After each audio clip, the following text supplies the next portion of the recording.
সাব্বাস রাজ, তোর জন্য আমার প্ল্যানটা সাকসেসফুল হলো। এখন কোনো মাইকা লাল নেই, আমাকে ভোটে হারাবে। এই নে আমার তরফ থেকে 5 লক্ষ টাকা আর ব্যাংককে টিকিট। যা 2 মাস এনজয় করে।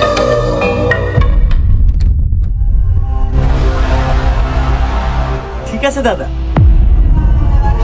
আর হ্যাঁ, এই মন্দিরের কথা আর কেউ জানে না তো?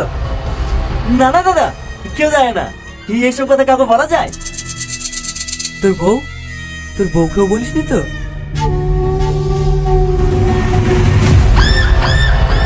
এসবে পুরো যাত্রাই খারাপ। সব জায়গায় ঠিক থাকবে, বউয়ের কাছে কি যাদের কি হয়।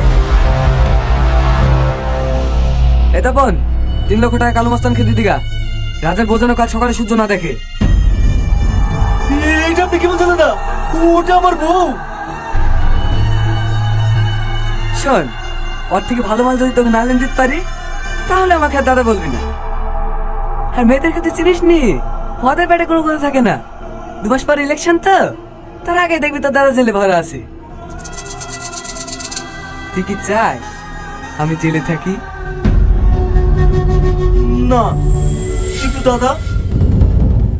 দেখ ভাই, আমার সাথে সাথে কথা, আমি জেলে যাব না।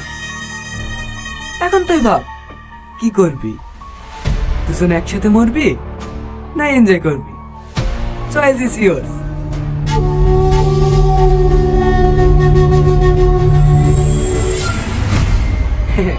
Good choice.